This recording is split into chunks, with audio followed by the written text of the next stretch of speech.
America और Iran के बीच लंबे समय से चल रहे तनाव और युद्ध की आशंकाओं के बीच आखिरकार शांति समझौता हो गया है और इस डील को दुनिया में एक बड़ी कूटनीतिक सफलता के तौर पर देखा जा रहा है। लेकिन जिस समझौते से युद्ध खत्म होने की उम्मीद जगी है, उसी ने इजराइल में राजनीतिक भूचाल ला दिया है।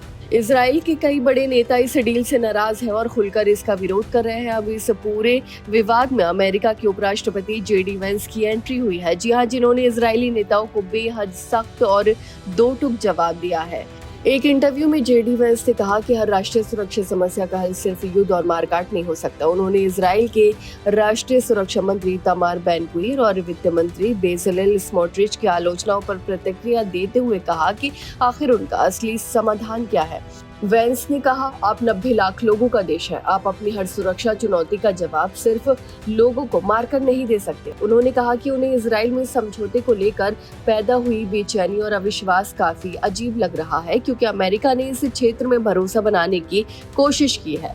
दरअसल जेडी वेंस इस सप्ताह हुए अमेरिका ईरान शांति समझौते का बचाव कर रहे थे, लेकिन इजराइल के कई नेताओं और रणनीतिक विशेषज्ञों का मानना है कि ये डील ईरान को रोकने में पूरी तरह सफल नहीं है।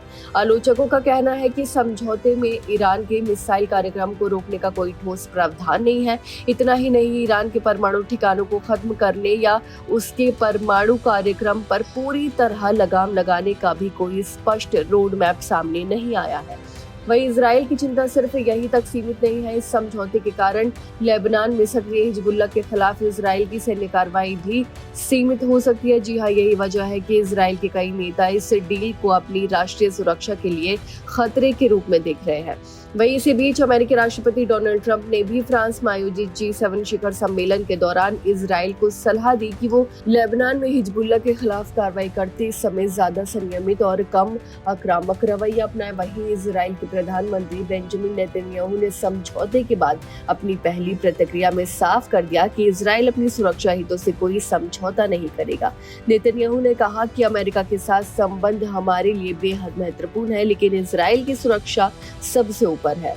उन्होंने कहा कि हमारे सामने अभी भी कई चुनौतियां हैं। हमें शांति बनाए रखनी है, अपनी सुरक्षा हितों पर मजबूत रुख अपनाना है और साथ ही अमेरिका के साथ अपने रणनीतिक संबंधों को भी मजबूत बनाए रखना है। नेतन्याहू ने दोहराया कि इजराइल का सबसे बड़ा लक्ष्य ईरान को परमाणु हथियार हासिल करने से रोकना है और इसके अलावा उन्होंने ये भी कहा कि उत्तरी सीमा की सुरक्षा सुनिश्चित करने के लिए दक्षिणी लेबनान में सुरक्षा क्षेत्र बनाए रखना जरूरी है और जब तक सुरक्षा जरूरतें रहेंगी, इजराइल वहां से पीछे नहीं हटेगा।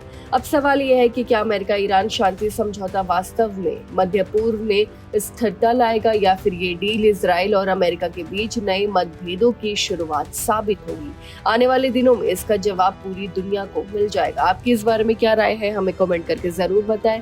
फिलहाल इस खबर में बस इतना ही और ऐसी ही तमाम खबरों को देखने के लिए देखते रहिए भारत एक्सप्रेस।